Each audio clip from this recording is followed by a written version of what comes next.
welcome along to Extra Time here on Fox's Hub following Leicester City's defeat on Friday evening away at Leeds. We'll get into that game. We'll preview the one with Bournemouth, of course, in the FA Cup tomorrow. We've got our Lurdle, our Jenga. There's plenty to get through and we'll be as positive as we can following that result on Friday evening. We've got Matt Elliott and Iwan Roberts joining us, and Courtney Sweetman-Kirk is also here. Good evening to you. I feel like it's been a while since we've had you on, and it's great to have you back. Yeah, it's great to be back. Unfortunately, after Friday night, it's not on a more positive terms, but we can dive into it. I'm sure I was there at Ellen Road, and it was a very interesting encounter. Yeah, absolutely. We'll get on to that very shortly. Ewan, good evening to you. That's a couple of weeks in a row now. You've been at home. You can get used to this, can't you? Join us via Zoom.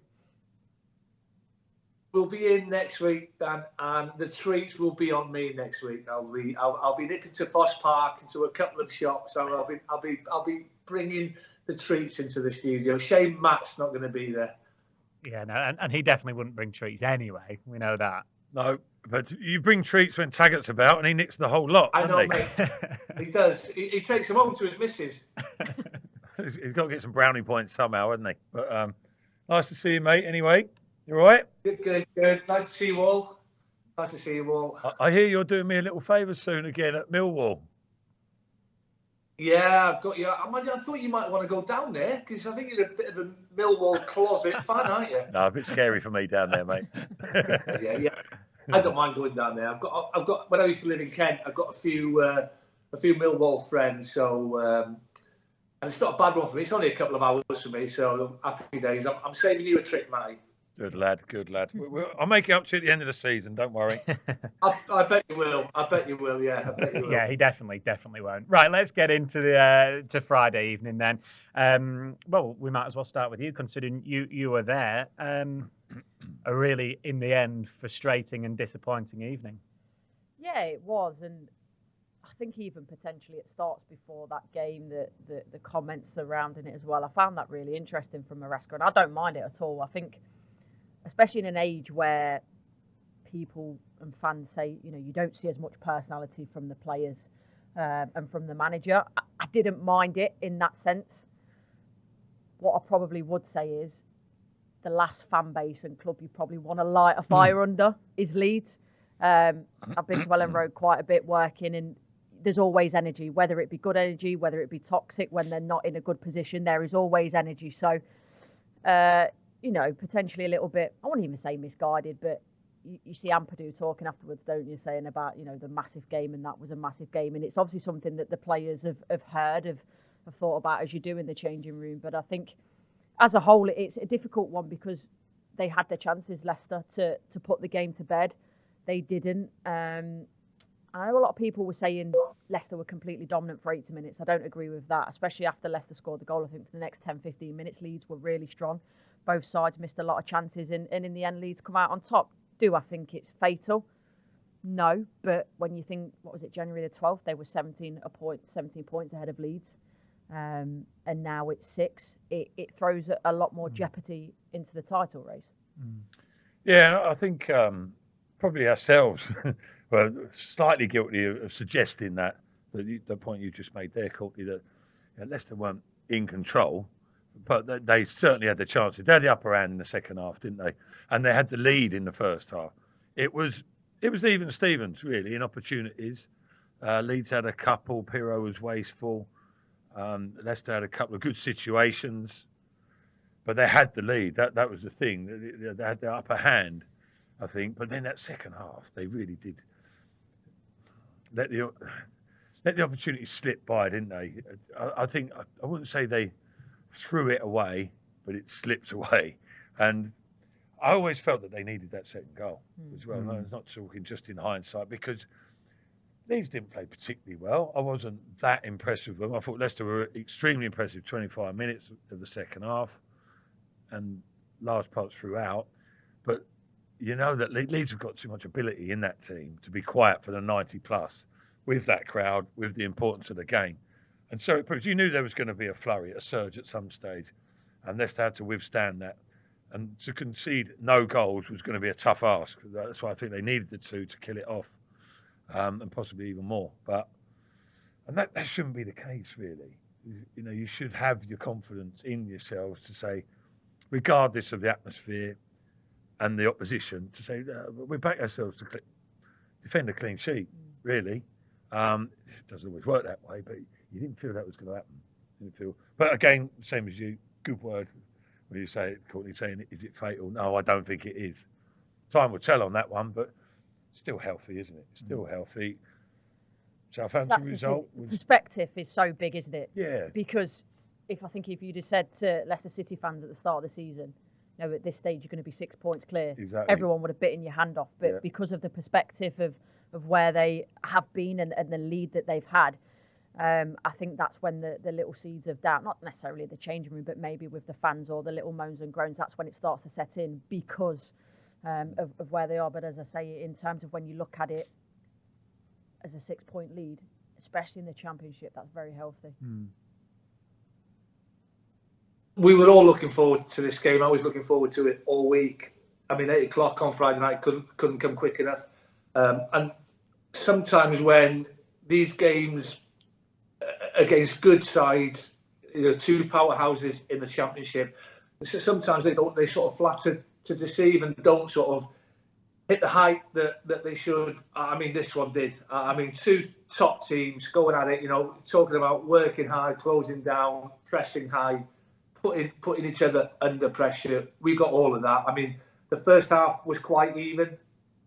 I mean, Courtney and Matt have said already, Dan, they had a couple of chances. Joe Peter, who I saw a lot out when he was at Swansea, he probably should have scored one of the two chances that he had.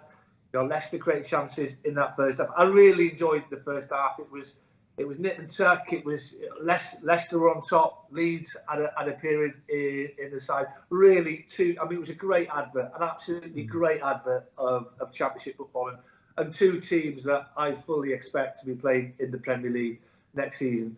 But then the two teams come out for that second half, and do you know what? I think that's the best I've seen Leicester play. That 30-minute period before the Connor Roberts goal, which sort of I just had a bad feeling when he scored his first goal for Leeds.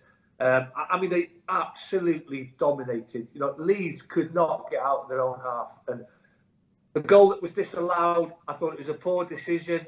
At the time, I had the feeling that it'd come off the Leeds player for Patson Daka to score, but then chance after chance after chance, and I just got the feeling. I sent you a text, and you get the feeling that, and when you're playing against a side and they keep missing chance after chance after chance to miss a game, subconsciously you start thinking, hey, this could be our night. And the Mamadidi chance, the Patson Daka chance, one of those goes in, and to be fair, both should have scored.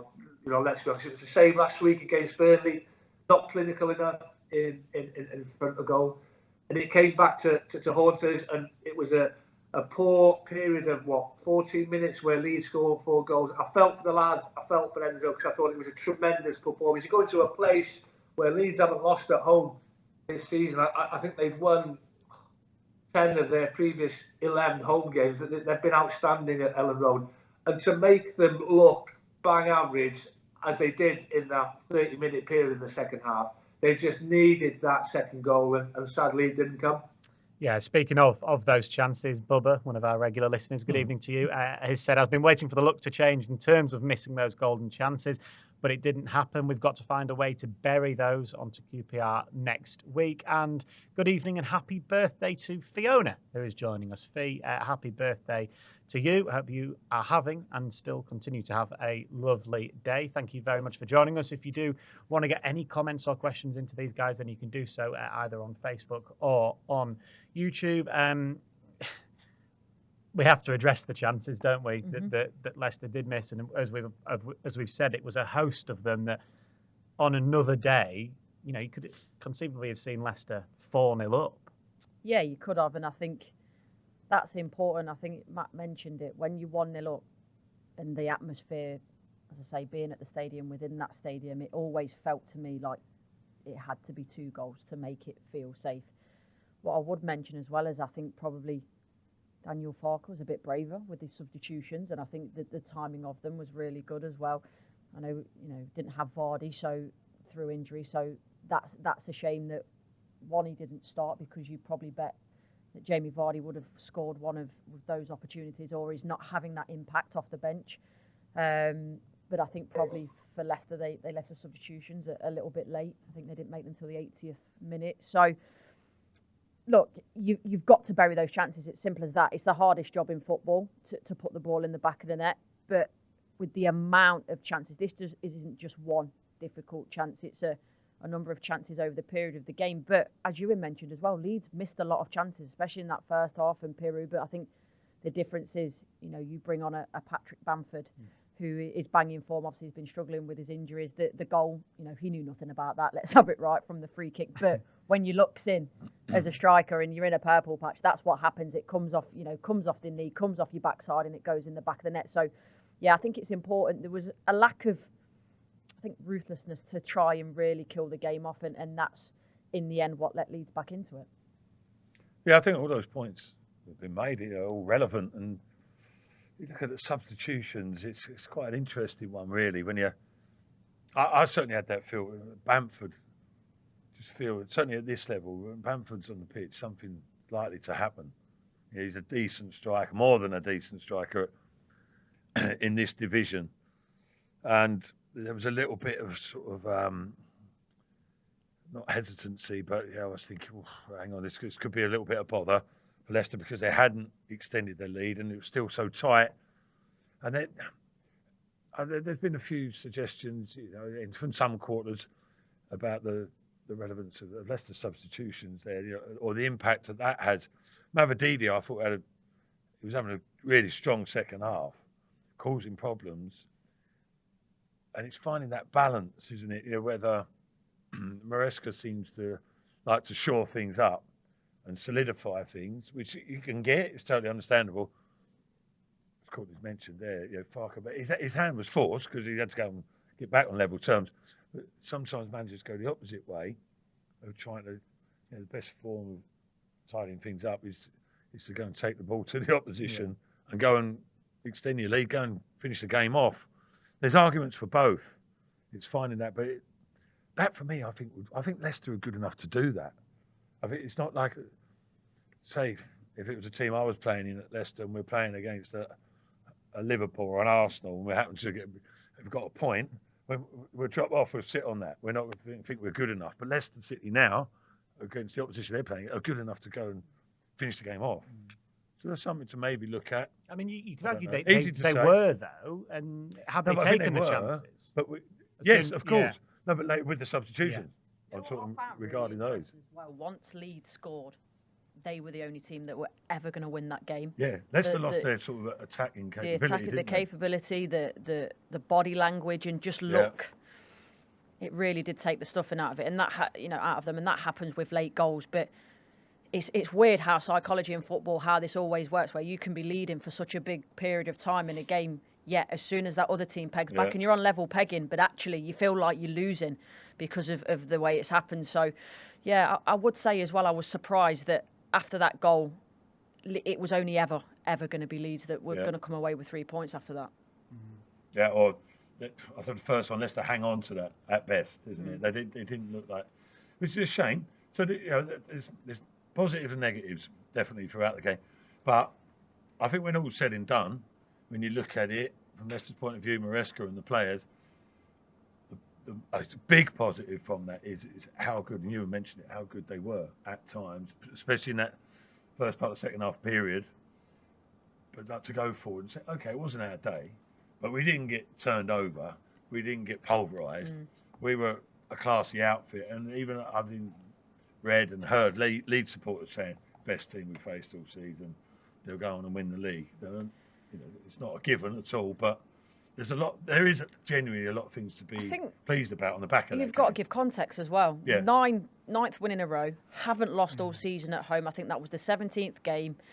Haven't conceded in about five as well. Yeah. I think in those 8 that they'd won before, they'd only conceded 1. And as you say, 1 think they're drawn 4, won 12 going into the game, so it's obviously now 13. So the context is this isn't.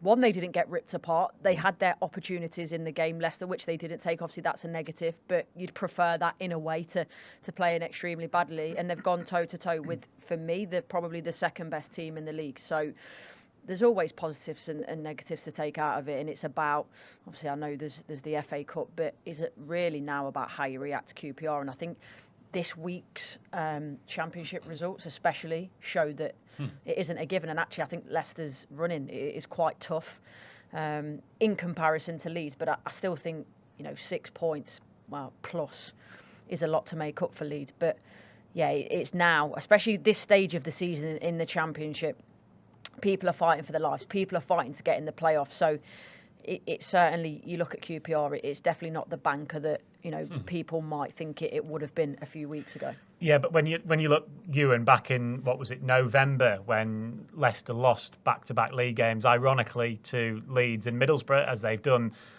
in these last couple of weeks. Leicester went on to win 6 of the next 7. They drew the other one, and that draw was a really late goal away at Sheffield Wednesday as well, a game they probably should have won. So they'll be hoping that the reaction is exactly as it was earlier in the season. And if they do that, the points tally will speak for itself.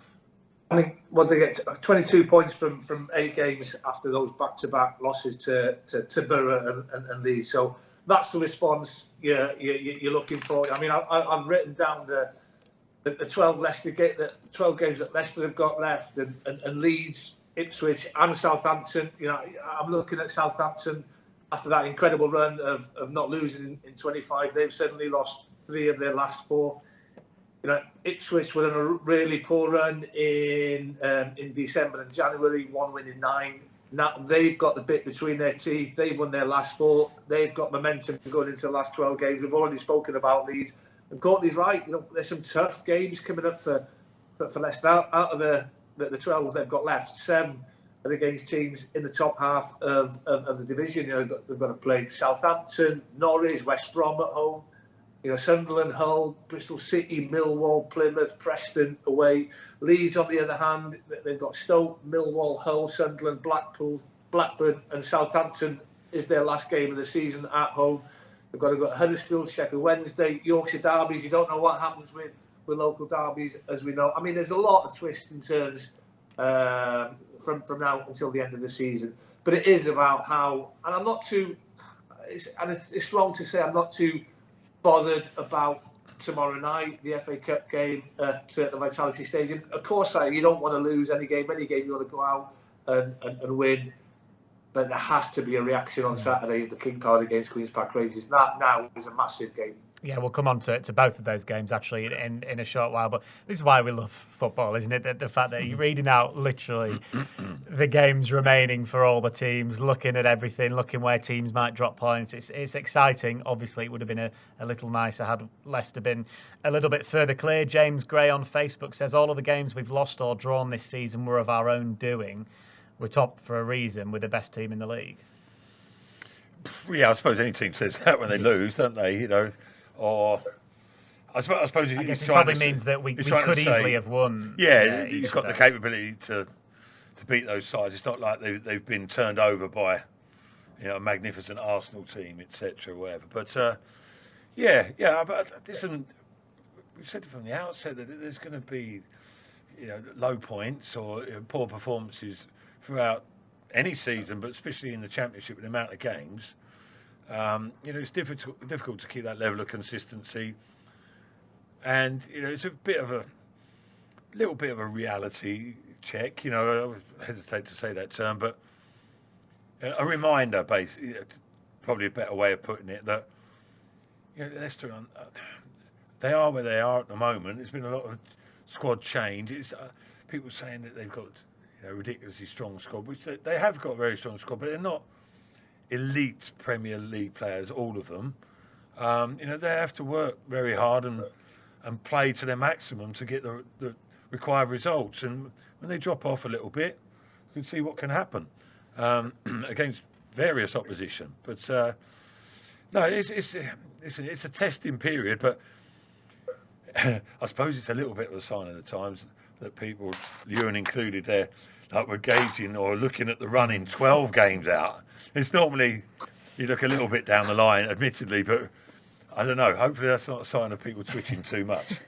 No, I agree with Matt as well in terms of the Championship is absolutely relentless, and you're never going to go a full season without twists and turns, without, you've got injuries to think about, not just the physical fitness of the players, keeping them fit and making sure that not just necessarily fit in terms of injury, but fit enough to relentlessly play on a midweek, on a weekend, every single week almost. So I think I get it. Fans want to see their team win, and because of the performances that Leicester have put in as well. Sometimes as a team, you make a rod for your own back in a way, because you've seen what that team can achieve, and when they drop below that standard, it's difficult to watch. But I wouldn't be worried if I was a Leicester City fan. And yeah, look, there's a long way to go. There's still 12 games to go, but I'd be very surprised if they weren't the team lifting the trophy. It's going to have to be an absolute capitulation as well. And this isn't even talking about Leicester dropping points. You've also then got to hope, as a Leeds fan, that they win all their games. Now, they've gone, we've seen it with Southampton for that, 25-game run. But in terms of, I don't even think they can afford to drop points. They have to keep winning every single game. They need to win those 12 games, Leeds. So, look, that's football. That's what we do as fans. Sometimes you separate from yourself as a footballer, as a broadcaster, as a fan.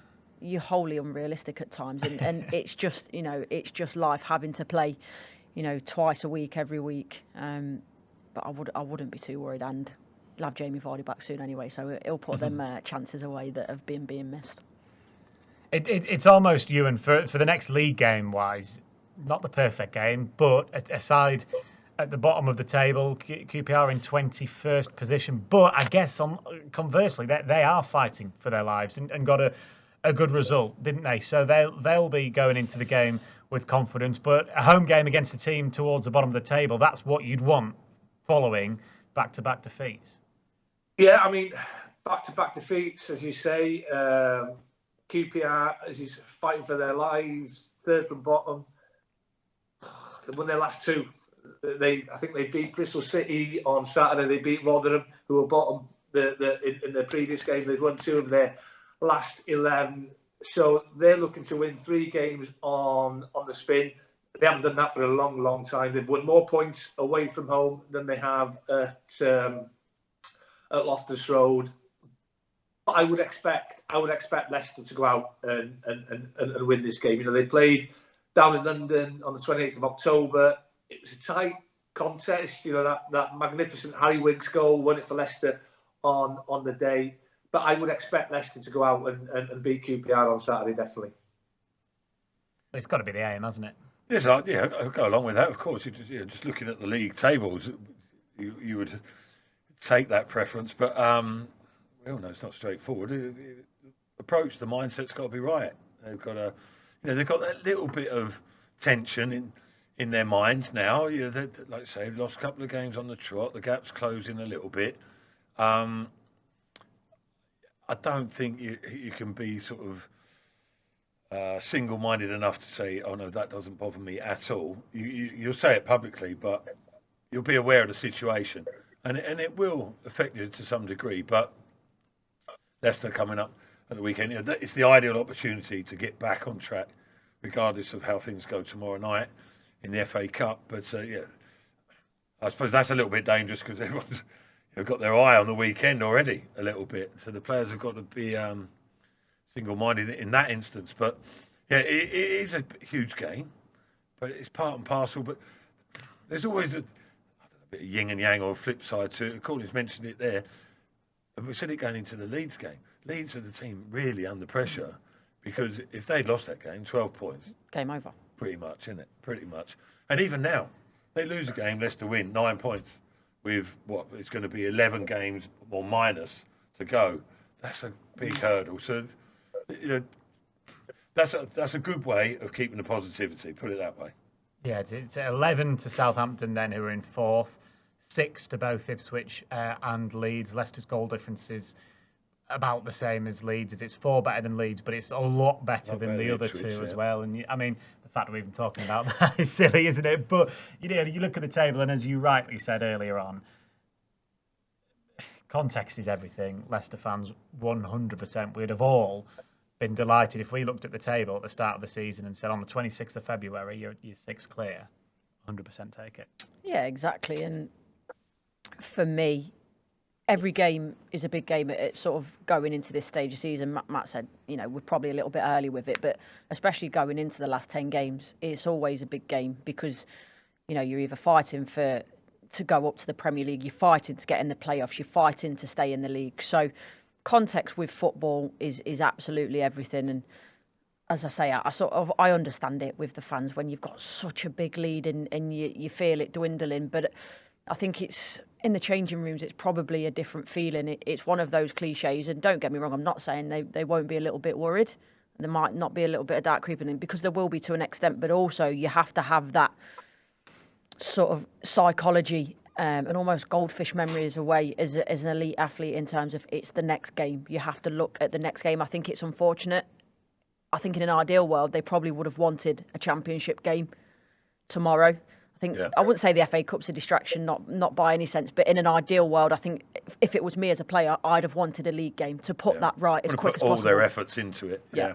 So it's a hard one, because obviously you want to progress in the FA Cup. You want to test yourself against Premier League opposition. You're then thinking, if you get through to the next round, it's another game to sandwich in somewhere in an all very much packed fixture schedule. But either way, it's about getting back on the pitch and finding the positives from tomorrow that you can then take into the game against QPR. I totally agree with you, Courtney. I mean, I don't want to sort of disrespect the FA Cup. I mean, it's the 5th round. I think that if Leicester were to win at Bournemouth tomorrow, I think it's the quarterfinals next. But now, after losing these back-to-back games, it is a bit of a hindrance to me. And I think I read a quote earlier today that Enzo's thinking of making 8, 9, maybe 10 changes. I think there will be a lot of changes for this game. I mean, you don't want to go down there and get hammered, obviously, because Bournemouth they'll have their eyes on getting a lot further in this competition. I was there when they beat Swansea 5-0. They played a strong side. They'll play a strong side tomorrow night. But I agree. I'd much rather, after what's happened in the last couple of weeks, I'd much rather a league game than an FA Cup game coming up next for Leicester. Yeah, in his pre-match press conference today, you were spot on with that. Enzo Maresca said, we'll go strong, but then added, but for sure we're going to make changes. We're going to make 9, 10, 11 changes. There are players who deserve their chances. We're going to prepare the game the best we can to win the game. I think we probably were all expecting changes anyway.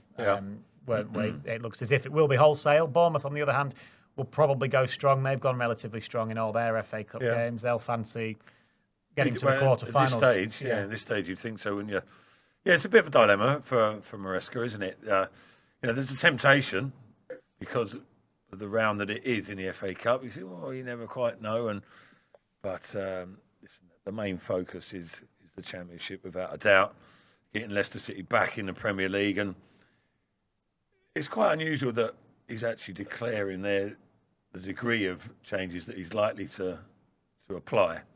Because normally say, okay, we may do, we may not. They keep the teams guessing, etc., don't they? The players or whatever.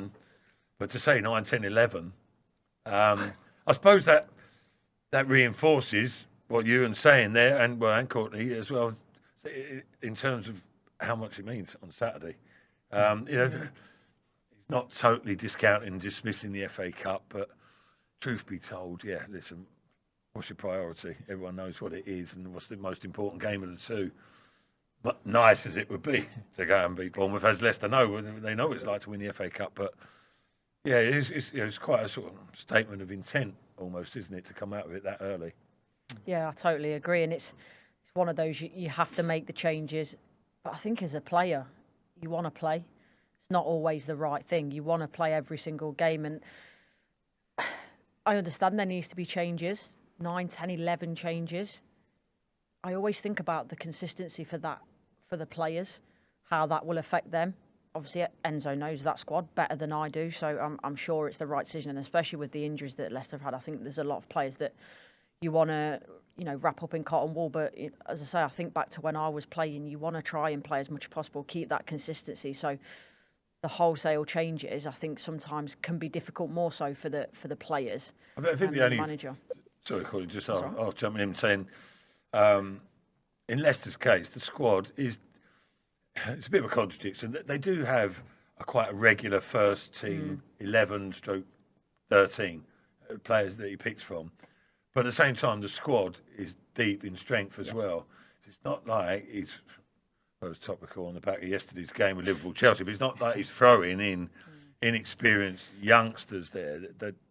There's quite a bit of experience throughout the squad, isn't there? And I think, to be fair, I look like I'm backtracking now. I'm not, but it's important to keep those players happy. Yeah. And because within that, if you're not playing games, it's a difficult place to be, isn't it? So actually, to let certain players get a run out to get minutes, I think more so mentally, and that feeling in the dressing room is always important. It's not necessarily just about fitness in the game. It's about that culture in the dressing room as well. Yep, solidarity and all that, togetherness. Yes. Good evening to Marley Brook on Facebook. He's got in touch and said, how long is Jamie Vardy out for? We have had an update from Enzo Maresca again today. He says potentially 1 week, 10 days, maybe 2 weeks. So hopefully not too long. Still. Yes. Yeah. Ongoing, Casey McAteer as well is a doubt for the game tomorrow. He's picked up a knock. So it'll be interesting, Ewan, to see what Enzo Maresca does in terms of those 10 to 11 changes, and whether maybe Hamza retains his place from Friday evening potentially. If by the way, I thought he was outstanding on Friday night. The way he dealt with Seminole, I thought he was tremendous. You'd expect Conor Cody to come in. The young lad on loan from Man City, Callum Doyle, you'd expect him to play. Does Dennis Pratt start in midfield? Does Harry Winks, I think he's started every championship game apart from one, which he was suspended. You think he would be rested for the game against Queen's Park Rangers? I mean, changes in the wide area, I would think. Tom Cannon, does he come in and gets another start under his belt? I mean, Enzo has got good options. I was just thinking about Bournemouth, and I'm going off on a bit of a tangent here today. I mean, it's been a bad day for them with everything that's happened up at Everton. With Everton, their points deduction being cut from 10 to 6. I mean, they're now only 8 points off the relegation zone in the Championship. They haven't won in 5. I thought, they're going to go strong. They'll be looking to get further into the competition if they beat Leicester. I mean, their next 3 games are massive for, I'm not including tomorrow, their next 3 games in the Premier League. We've got Burnley away at the weekend, Sheffield and Luton at home. They're playing the bottom 3 in their next 3 games in the Premier League. And as I say, after what's happened to Everton today, they're now only 8 points off Luton. So, maybe they won't go as strong as what we initially thought. I mean, it's going to be an interesting one for both managers, I think, tomorrow night. Yeah, just on the back of that, Iraola, the manager there at Bournemouth, when he was in Spain, he took the cup competitions very seriously. With a second tier side made the semi-finals, and then again with the top tier side made the semi-finals of their cup competitions. Obviously takes it seriously. Bournemouth themselves. One more stat for you, Ewan, and then I'm done for the evening. You can do the rest. Bournemouth have made one FA Cup quarter-final since about the 1950s. So obviously it's a big opportunity for them. So whether they go strong or not, we'll see tomorrow. We haven't done our Lurdle yet, our first clue of that. So for those of you that are new to the show, a reminder for you, Courtney, we're going to play a snippet of commentary of a Leicester City goal. We need you to tell us who scored it and who the opposition was. It's not necessarily this season. Might not even be last season or a few seasons ago. It could be any Leicester goal. So bearing in mind, here is clue number 1. Here's Albrighton out wide. He's done brilliantly to skip in field. On he goes, Albrighton. Fantastic footwork. So I'll play that one more time for you. Don't worry, obviously, if you have no idea. This is clue 1. The clues get easier and easier as the clip goes on. Here's Albrighton out wide. He's done brilliantly to skip in field. On he goes, Albrighton. Fantastic footwork. Well, there we go. Let us know in the comments who you think that could be. I'm sure Ewan, yes, has just texted me with his guess. That is incorrect, Ewan. I won't say who you guessed, but it's not right. There is always a theme or a link as to why we picked that, which is why Ewan has done that. We'll come on to that a little bit later, though, Ewan. Final point, really, on that game tomorrow. It'll be interesting again to see what the crowd will be like. Obviously, they'll be coming, hopefully, in strong numbers here to King Power Stadium to support Bournemouth, rather, isn't it? So ignore everything I've just said. Yes. It came to me straight away as I realised you're doing the long trip down there. But in terms of Leicester, they'll probably sell out that away end. Of course they will, because it's Leicester. Well, you get a minimal amount, although you get more allowance, don't you, in the FA Cup? So see what the ratios are. But yeah, Leicester fans are pretty good at travelling away in big numbers, aren't they? Not surprisingly so, but it is surprising how many they get over that Christmas period as well. It was Ipswich away, Cardiff away. There was one other chucked in there as well, Millwall away. I think was it not in and around that time? Yeah, in the FA Cup. Yeah, and it was great attendance, and don't expect it to be any different. They could be excused for, couldn't they? Cold Tuesday night all the way down to Bournemouth, like I've got to do. But yeah, they will be there in their full capacity, I would say. I don't know what the actual figures will be, but they'll be in sizable numbers. And I think that was, what was the game recently? Not Stoke, the away game. Watford, was it? I might be picking the wrong game. But there was one where they all celebrated at the end. The players went in front of the supporters. The players hadn't played that well, but it got them over the line a bit. And it was almost a thank you, I felt, from the players to the supporters, say, stick with it, stick with us, whatever. Because sometimes, even if we're not playing that well, you'll help us get through. And Leicester just as capable of the 5-0 romp at Stoke, a different kettle of fish. But there's a mutual appreciation, I think, there, which will serve them well on the running. Right, let's move on from that. I will play you clue number 2 for our ladle. We've had some guesses in already. Bubba has guessed his usual Vardy against Spurs. That is incorrect. It is not Vardy against Spurs. So clue number 2 is coming up. We need the goal scorer and the team that it was scored against. Here's Albrighton out wide. He's done brilliantly to skip in field. On he goes, Albrighton. Fantastic footwork. Cannon now on the edge of the penalty area. There was an option just behind. It's picked up. Well, there's an obvious clue there about what season it is, if you were listening in. Were you listening, Mark? Do I need to play it again for you? No, I would have got it after the first one, but I thought, without giving it away, I thought it was too recent. Okay. Well, we'll see. Ewan's guess over text was Shinji Okazaki, Ewan. I can see why you've done that, because Leicester City today, along with Shinji Okazaki, of course, have announced that he is retiring at the end of this season. The Premier League winner, of course, was a hero. We put out on our social media accounts what your favourite Shinji Okazaki memories are. Ella said his overhead kick surely has to be that, and his surprising friendship with Christian Fuchs. Big S said his header against West Ham away from home. That was a really important goal as well. It felt, Ewan, like every time he scored for Leicester, it was a big goal. It was an important goal. Absolutely, and what a player he was. He sort of played in that number 10 role. Always played with a smile on his face. Enjoyed watching his performances. Wasn't prolific, but as you say, scored some really important goals. I remember his goal at the Emirates.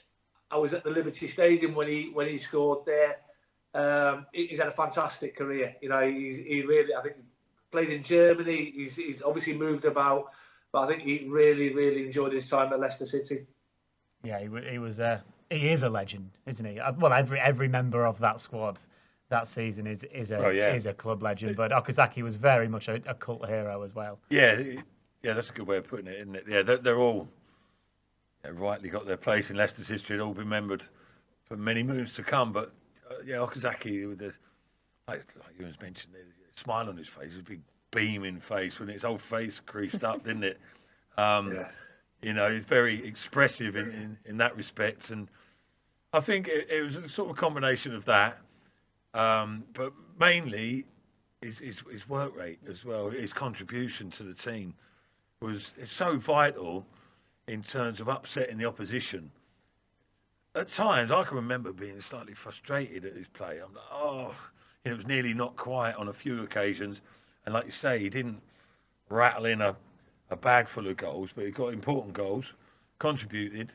But it was his basically his work rate and his ability, understanding the intelligence of the game as well, to go and unsettle the opposition. The amount of times he put teams under pressure and they gave it away, and that's when Kante came to the fore, because there would be a forced pass. Kante would read the script, boom, nick it, give it to Riyad.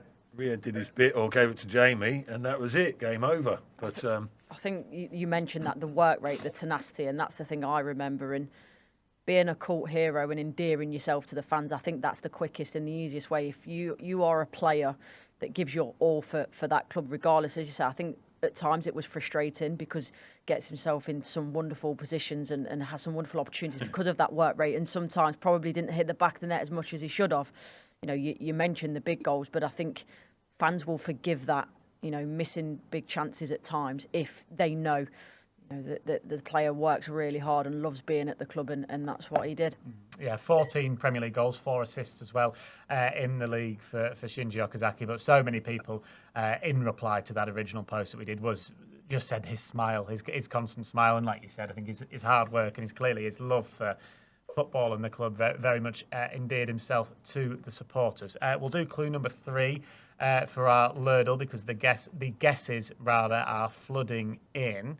I won't say anything more on that, but well done to Stuart, well done to Paul, well done to Neil, who have all got it right. Philip has guessed Vardy against Birmingham. That's not right. So here's clue 3.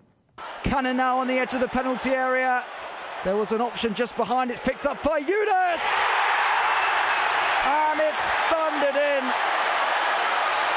A rocket.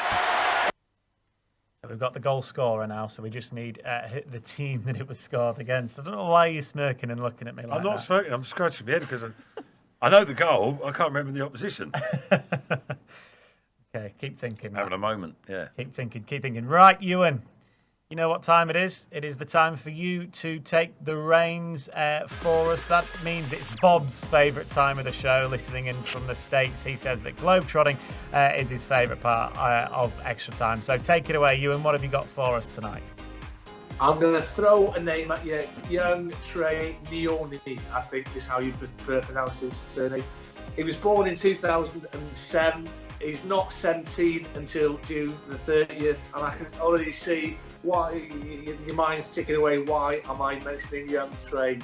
Well, with all the injuries that Liverpool have had in recent weeks, young Trey found himself on the bench in the League Cup final yesterday. He didn't get on. I mean, he wears number 98. I don't know what the reason for that is. He didn't get on, but he obviously did get a winner's medal. Now, the reason I'm mentioning Trey Nioni, I think his name is. I think he's a Leicester boy. He played for Ayleston Park FC back in 2014, 2016. He was picked up by Leicester's academy, who developed him and helped him with his progression. Now, last November, he moved to Liverpool, where obviously he's flourishing under Jurgen Klopp, and got his opportunity yesterday. I don't think he's played a game for Liverpool yet, but he's obviously got a really, really bright future in front of him. And it got me thinking of like young lads that I've sort of seen at that sort of 16 years of age, you know, training with the first team, getting themselves into the squad. The first one that came to my mind was a young Emil Heskey when he was about 15, and he joined in. And you'll have played with maybe not as young a Emil as I did, Matty. But I mean, even that at that age, you could tell that he was going to be an absolutely top talent. Emily, he was also known as you. Emily, have you seen? While we're on the show, Google Rod Hull and Emil Heskey. He keeps calling him. He's in a what do you call it? A relay race at school in a pink T-shirt, and his name's Emily. He keeps Google it, you and later, or anyone else who's listening. Sorry, I interrupted. I'm not calling Emil Emily. It's the size of him. But I remember Robbie Keane when he was 15, and he every school holiday he'd fly over from Dublin. He would come to Molineux, and instead of sort of training with kids of his own age, he'd come and join the first team. And even at that age, you thought, oh, this boy's special. I mean, Craig Bellamy, when he was 16 at Norwich, broke into the first team squad. He had a bit of a swagger about him, a little bit of, I wouldn't say arrogance, but he was confident. He was a confident boy. And all these young lads, they all need that little bit of air of confidence about him. But great to see young Trey on the bench yesterday. You know, he's got a fantastic attitude. He's got great discipline. His work rate, as we spoke about, Shinji Okazaki, you know, is massively important. And it looks as if he's going to have a really, really top future in front of him. And it all started at Aylestone Park FC. You know, as did Gerry Taggart. I don't know if he started, but he had a time there. Yeah. Yeah. Probably numerous other players, I would imagine, at Aylestone Park down there. Quite a sizable club. Because we were talking not so long ago to Muzzy, weren't we, about clubs in areas. I don't know if you found that, Courtney, that a lot of players go through. Yeah. In that area, like Walls End up in the northeast, Senrab in where Muzzy went through, East London. Numerous players. My area was Talisman Rose. Numerous players have come through that system in West London. But yeah, it's funny how it works. But is Aylestone the feeder club for Leicester? There we go. Yeah, maybe. Send all the scouts down there. Yeah. Were there ever players when, well, either of you, I think Ewan's mentioned Emil, obviously, you probably saw that as well, that when they come through and they start training, you think, okay, this player is going to be very, very good. Or special, in fact. Yeah, half the reason why I retired, to be honest. Young Mia Enderby, she's at Liverpool now. And when I was at Blades 16, and I'm looking at her thinking, I'm near enough old enough to be your mum. You're ripping the place to bits. So, yeah, she's got to move to Liverpool now. So, yeah, people that, you know, are into the women's football, go and have a look at her because she's a wonderful talent. And, yeah, she'll be... If she keeps her head on the straight and narrow, as is always important with young players, she will be a future lioness, I'm sure. Well, she must be to oust you, Courtney. It's an interesting point, actually, that you make, that there's young players, Ewan, that have so much potential, so much hype around them, but if they're not right mentally, if they're not prepared to put in that hard work, they won't make it in the game. Look, I remember when I was a young lad at Watford, and you might remember Rod Thomas, the little fly? Yeah. Little Rod Thomas. Yeah. He was the England schoolboy and everything, wasn't he? Yeah. Yeah, that's he played at every level. He was the best player at his age group. I mean, he was stupidly quick. I mean, he weren't the tallest, but he had a great physique. He had a good upper body strength, but his pace was unbelievable. And he was billed to be the next John Barnes, but his work ethic just weren't there. And I think he'd got a little bit too early in the early stages of his career. And I think he ended up going from Watford to Carlisle, and he just sort of disappeared off the face of the earth when he was about 23, 24. So it's all right having potential, but it's how you sort of develop that potential. And it's all, you know, Courtney and Matty will tell you that it's all about attitude. You want to learn. Your willingness to listen and take information on board. You know, you've got to be disciplined. You've got to make sacrifices. Some youngsters think they've already made it before they've even kicked the ball for the first team. But all the top ones, they go on to have fantastic careers. You must be the anomaly. You must be the anomaly to the rule, then. Well, I was a teenage superstar. It just took me to 28 by the time I got to the Premier League. So, my attitude couldn't have been too good for a while. But no, I was never one of those. I was a slow burner, mate. Slow burner and a slow learner. But it got there eventually. But what you were saying there, it still happens now. You would think in the modern day. Do you think it's worse now, though? Because, you know, in terms of young footballers now, the amount of money they're getting, the sort of fame as well that comes with it, do you think it's more difficult now? More hazards, aren't there? Yeah. Without a doubt. Just been talking to some friends today about the hazards of going through the academy. They get paid big money. And I don't know the legalities of it all, but at what age money starts coming into it in terms of salary, wages, bonuses, whatever, incentives. Yeah, they're cruising around. The pitfalls are plentiful, aren't they? There's definitely that, but also just generally the attitude even without getting the riches, the rewards of it, some of them, you'd think by now, what it means to so many people. I think more kids now are determined to go out and be professional footballers than they were in my day. I think it's more of a long-term target. But a lot of players sort of drifted into it. Just played like playing football, but now they do it for the wrong reason sometimes. But it is amazing how many times you see people go the wrong way.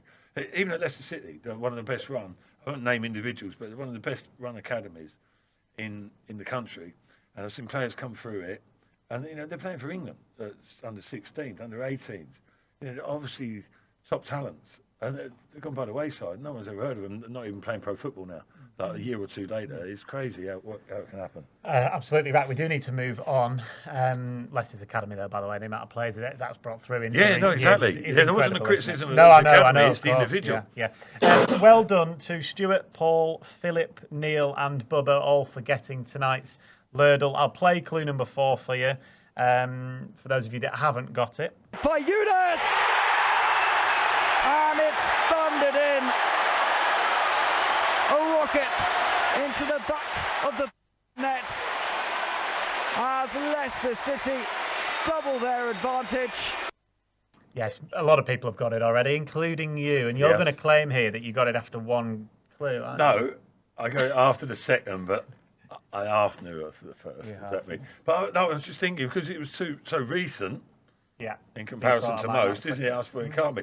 But it was the Twinkle Toes Mark Albrighton bit, because I remember him dancing inside after he'd provided a cross not long before for Jamie Vardy. Yes. Yeah, because he came on and did well, didn't he? Featured. But I got it anyway after 2. The link being, obviously, it's the FA Cup, and that is how Leicester got to this stage of the competition. Right, it is time for our football Jenga. Did you say who against? Birmingham. Did I not say that? I'm not sure. You might have. Birmingham. So football Jenga. The question for tonight is: going early. Are we going early? Pen and pad ready. After Shinji Okazaki announced his retirement today, we are remembering one of his most iconic goals for Leicester, which was against Newcastle in March 2016. I mentioned it a little bit earlier. That brilliant overhead kick. Name any player from the matchday squads that day.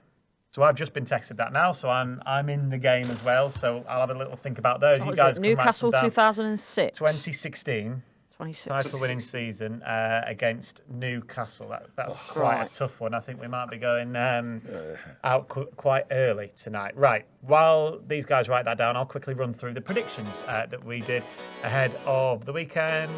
It's always the same 4 that do it. We picked some championship games to predict from. Matt Elliott knows he's had a good week. Did all right this week. He knows he's had a good week. Both he and Tony, we've not got Tony on tonight, spot on, saying 1-1. That means they get 3 points for that. Nothing for myself and for Ewan. Blackburn 1, Norwich 1. A point for Matt. That's it. No one else gets a point there. You're on fire. That's 4 in 2 for Matt so far. Cardiff 2, Stoke 1. You don't get anything there. There's just 1 point for myself, Ewan, and Tony. Back with a bang is Matt Elliott again. Ipswich 3, Birmingham 1. That baby. And 1 point elsewhere for the rest of us. Middlesbrough 0, Plymouth 2. Nobody predicted an away win there. Everyone said that Middlesbrough would win at home, and they didn't. So where does that leave the league table? It's getting very close now. My lead, which was about 14 points at one point, has evaporated now, and it's only 4.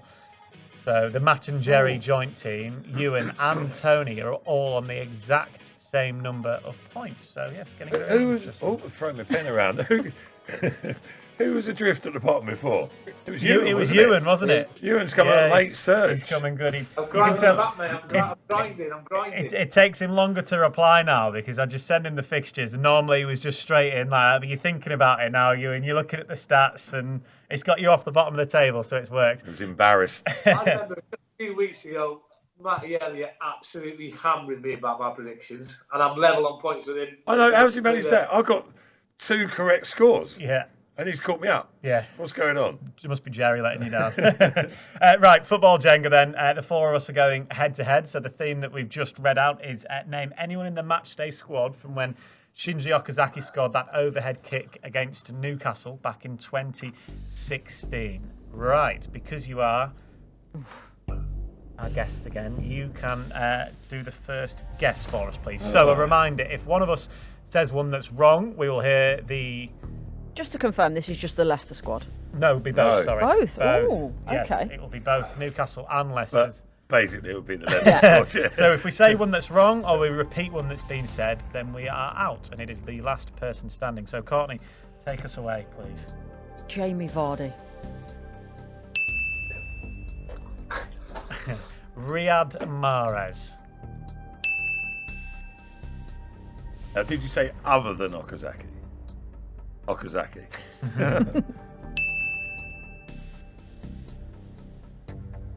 Is it me, Dan? Yes, please, mate. Casper Schmeichel. James Maddison. Ooh. Is that right? Might be a bit early, might be a bit early. Yeah. He wasn't part of the title winning Was he squad. not? No. No, right. No. Wow. That's an early shock That's exit. an early gone. Have you got taxi booked? Yeah, I have, yeah. We've only got 3 minutes. I will say Wes Morgan. Gone early. Oh, it's me. Well, assuming the mainstream players, Robert Hoof, I'm going to go for. Got to hope there's no injuries. Yeah, or exactly. suspensions. Suspensions, whatever. Kante.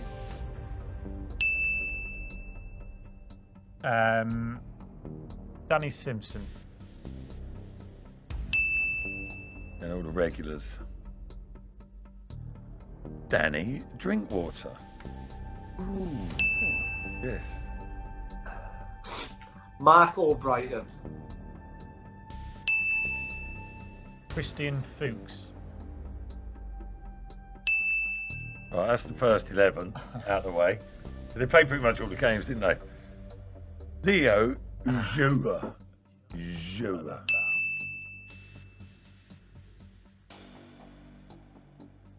Any Damari Gray. Newcastle? Ooh, that could be. Good shout. Sorry? Yeah, it was a good shout. That was right, Ewan. Yeah, well done. I was thinking Is it? a bit early, but it's a Yeah. good shout, isn't it? Joined in the January, didn't he? Come on, Batesy lad. I'm going to have to go rogue Newcastle one here, I think. What? Just for now. Mike Williamson. He pulled it. Was he the ref? I thought the Newcastle centre half. I was struggling. My mind's gone blank. Of all the Newcastle names you can pull. Hey, That's me out. he was doing VAR, wasn't he? Wasn't even going. Right, me. Okay. Andy King. Got to pin it. Got to pin it. Don't do that to me. How's that happened? Right, you need to get one to win. Oh, I had a couple more after Ewan? that. I'm gonna go because I'm sure he was at Newcastle at that time. Mitrovic. Ooh. Yeah, he was. He was. Yeah, That's a great wow. shout. Because Hoof and Morgan bullied him for the day. Wow, well, that's a great shout, that Ewan. Yep, congratulations. Ooh. He's right back in it with the predictions. Any other He's won a couple Newcastle of lads? Football. Fabian Sorry. Schär, is that too early? Jengas. And we'll have a quick look Oh, now. he's been around a while, hasn't Yeah. he? I got Kieran Clark. Yeah. He was there, wasn't he? Amazing. Oh, yeah. Who's that for? Me or Courtney? Clearly, Both of us. Clearly, That you was a there. big blast, Can't have wasn't it? been Kieran Clark. Right, let's have a quick look there. It was 1-0, 14th of March, 2016. Ben Hamer, was he there? The Leicester... I nearly said Mark Schwarzer. Marcin Vasilevsky, Amati, Schlupp, Oh, Inler are those ones that we missed. We got all the starters. The Newcastle team: Rob Elliott, Janmat, Lascelles, Taylor, Anita, Colback, Shelby, Sissoko, Wijnaldum, Perez, Jose Perez, Perez. Mitrovic. So yeah, there's a few there that we could have got. Yeah. But anyway, Ewan doesn't care. He's won Jenga again. So congratulations, Ewan. And that has Again. taken us Three on the perfectly. spin, Dan. Is that 3 on the spin? I think it could be. I'm sure you will be keeping track, mate. Yeah. Celebrate with those treats next week, can't we, Ewan, when you come in? Absolutely, Three on the mate, spin. absolutely. He's 3 on the spin means you buy the donuts. Yeah. okay, we'll bring him next week, yeah. There He'll you be go. in next week. He's flying in the predictions as well. He's the best stat man. Yeah. Anything else? We don't need to be here, That's do why we? he's really? co-host. Strike and him not you, off. Matt. Yeah, strike him off. Thank you very much to Iwan Roberts, to Courtney Sweetman-Kirk, and to Matt Elliott. That's taken us very nicely to 7 o'clock, which is the end of the show, of course. Don't forget to join us tomorrow evening for Matchday Live as we build up to kick-off for that FA Cup clash away to Bournemouth, of course. So do join us for Matchday Live for that, where hopefully we'll be seeing Leicester head into the quarter-finals of the competition. Have a fantastic rest of your Monday evening and a fantastic rest of your week. We'll see you all tomorrow or Saturday.